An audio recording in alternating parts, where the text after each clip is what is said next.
Hello Stampers, my name is Linda Bedinger and I'm an independent Stampin' Up! Demonstrator.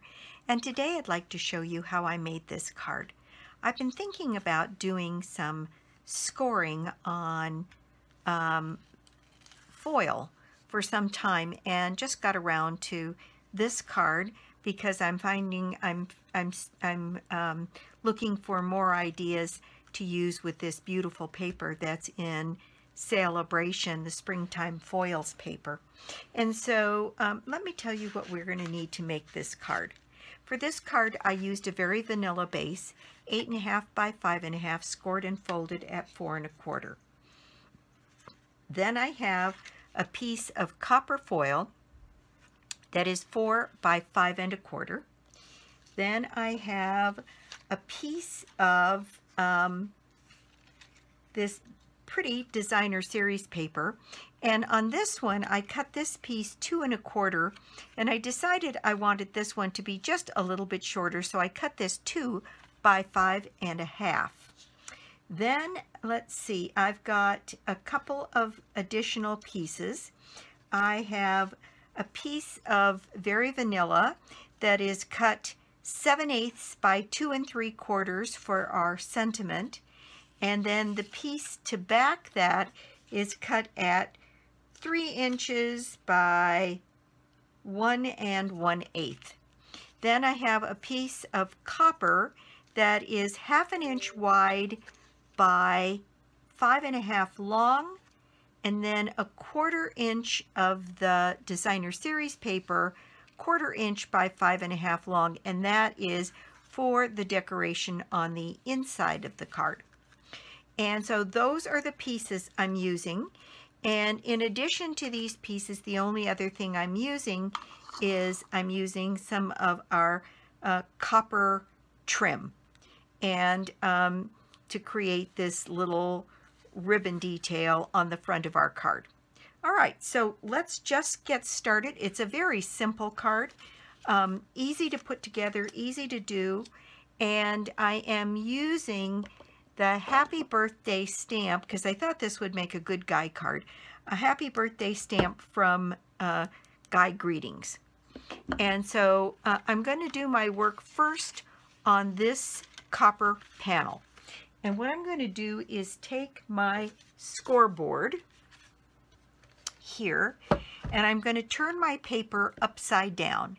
And I'm going to set this paper so that the point here, and I think you can see that on there, let me make sure. Yeah, the point here is going to go into the little mark at the 3 inch mark, and then swing around and butt up against this end of my scoreboard. Then I'm going to take my score tool, and I'm using the small end of my score tool, and I'm just going to come down here from the 6 inch mark and put a score in at the 6 inch mark. And basically what I'm going to do is put score marks here along this card every inch. So that was at 5 inches. This next one will be at 4 inches. And this is one just to take your time because this isn't one you want to jump the track if you can avoid it. Then this one at the 3 inch starts out at the point and comes across and ends just shy of the point on this side. Then at the 2 inch mark, and putting my mark in here, and then at the 1 inch mark on this side.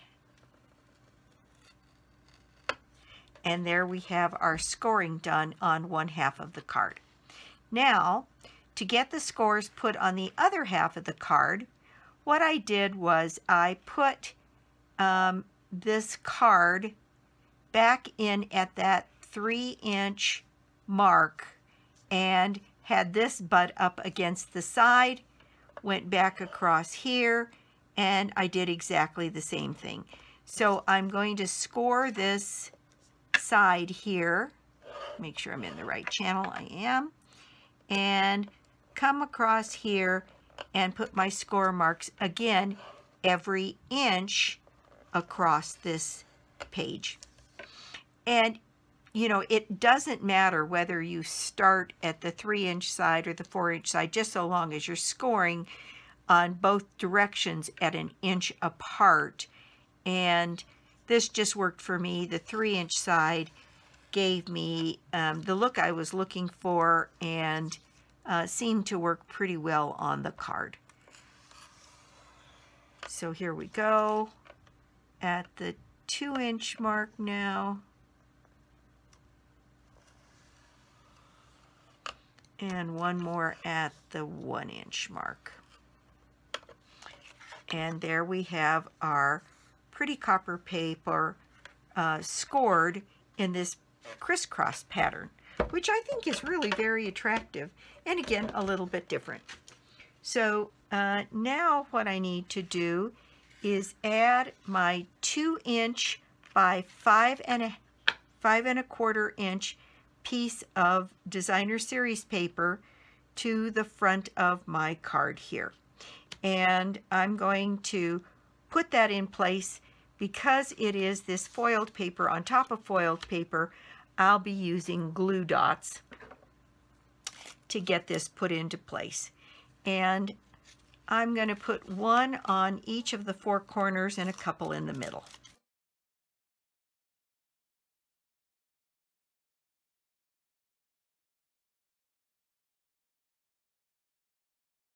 Okay, so now I'm ready to put this in place. But before I put it in place, I want to put my ribbon on.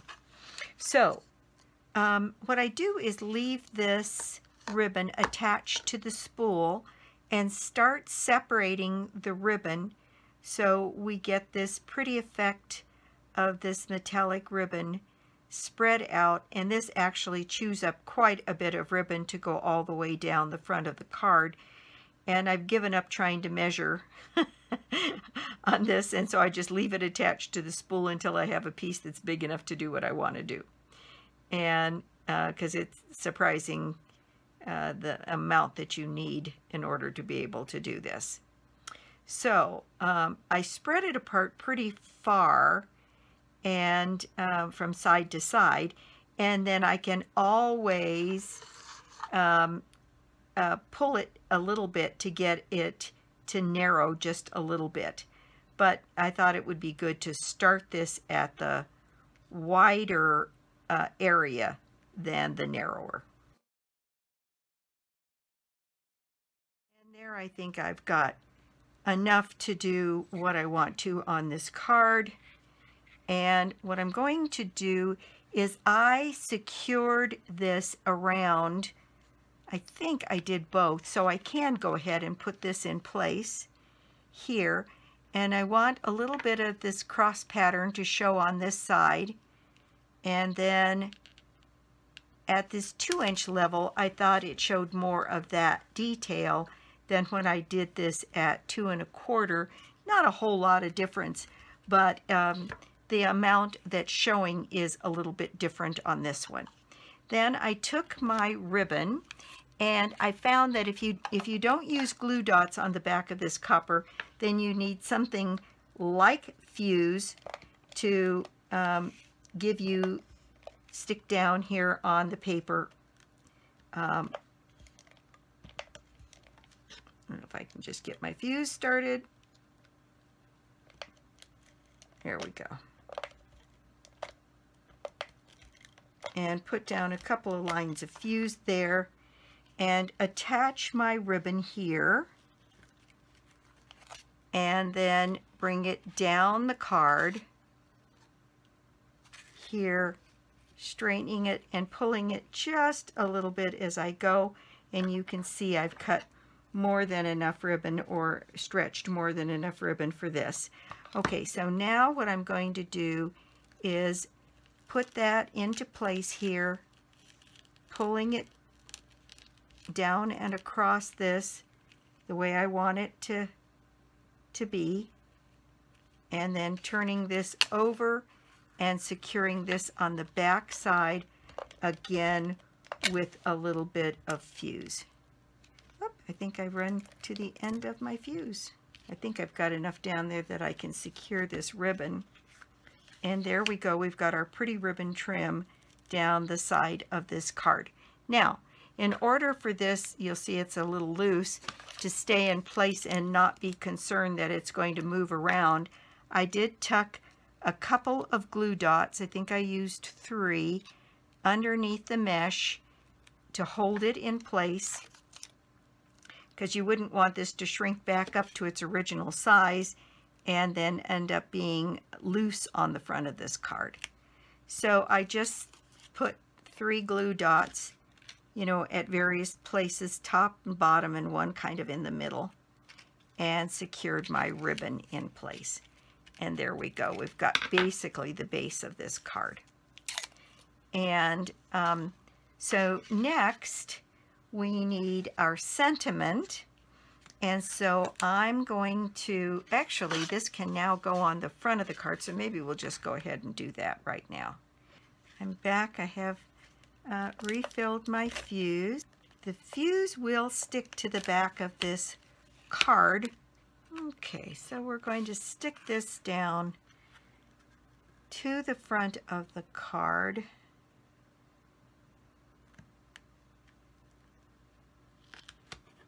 With an equal border all the way around.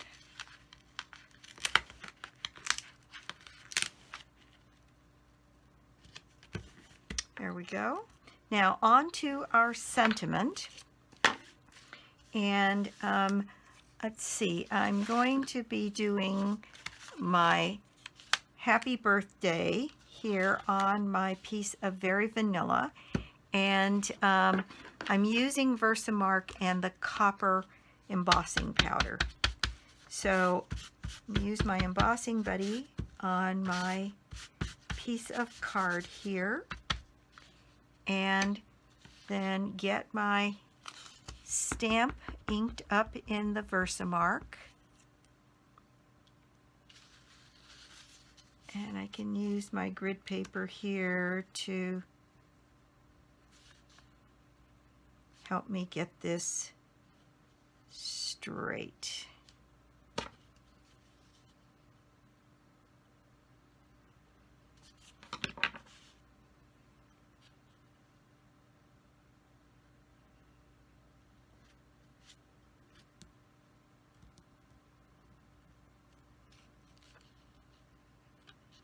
And there we go. I've got my happy birthday on there. And I will bring in my copper powder here and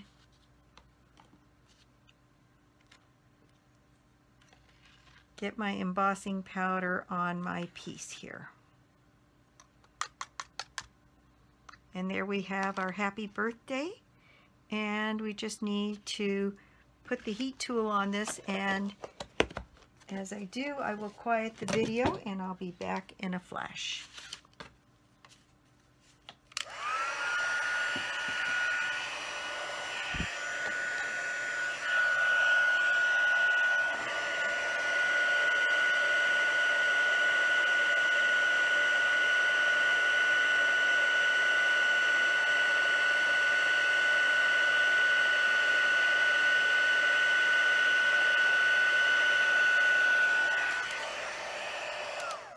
Okay, there's my piece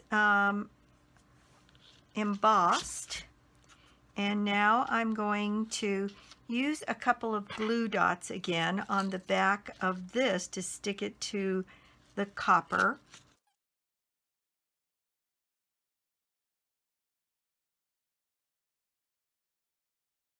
There we go. And then bring our card base back in and put this piece into place. And I did put this piece up on dimensionals.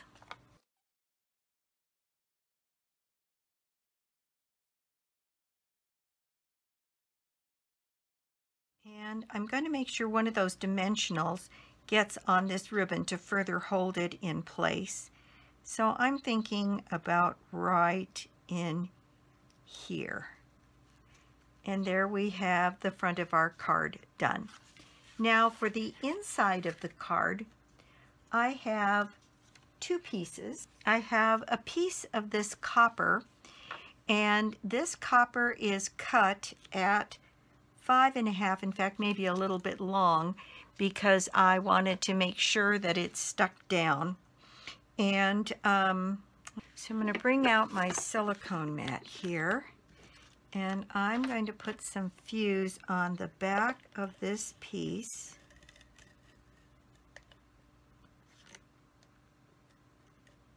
All the way to the bottom.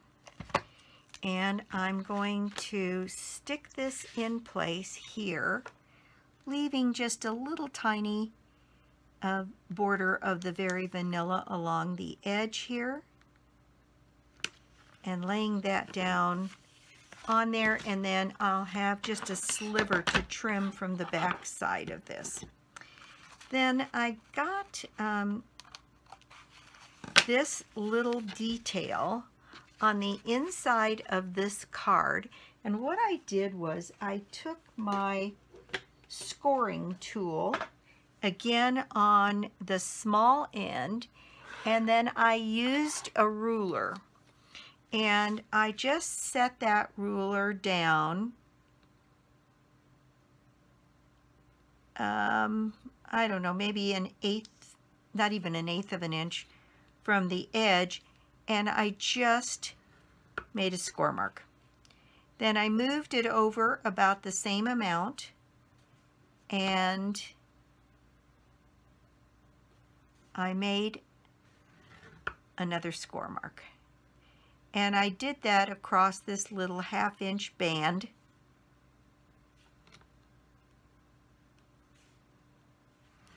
And I'm just doing it by eye. There's no right or wrong way to do this.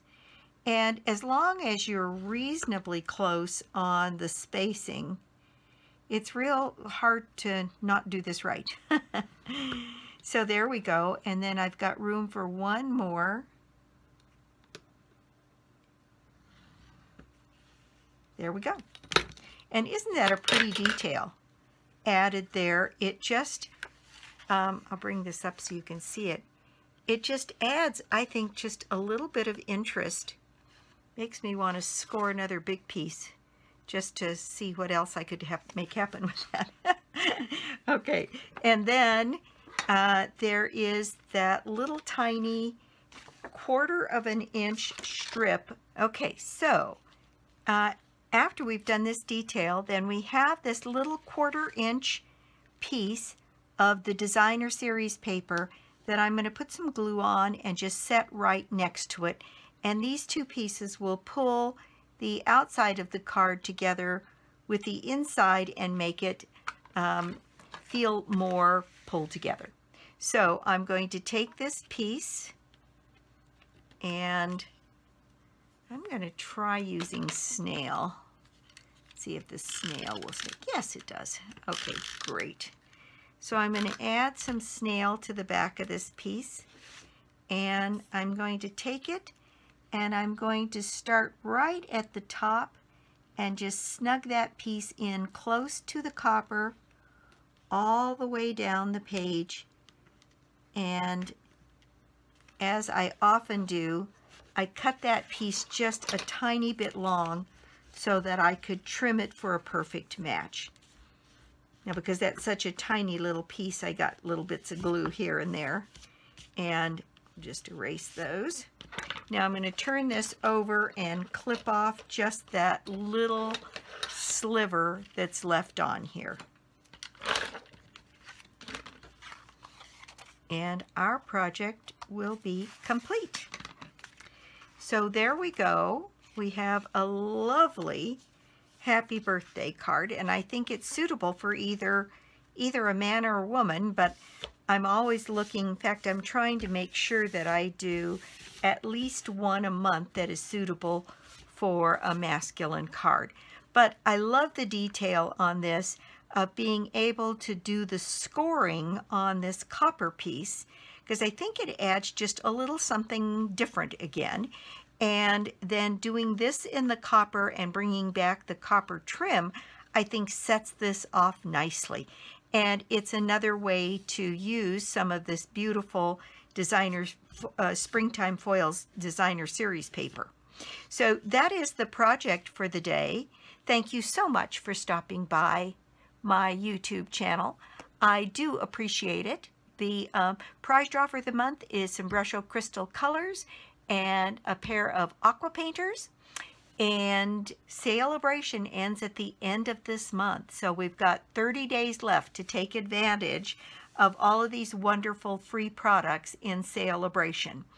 And this is where you get this beautiful paper for free. So if you don't already have a Stampin' Up! Demonstrator, I'd love to be your demonstrator.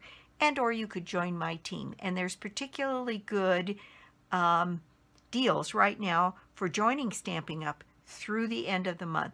2 extra free stamp sets, and then you can get all your Stampin' Up! Supplies for a 20% discount. And so again, that's it for me, and I'll be back soon with more projects and more cards. Bye!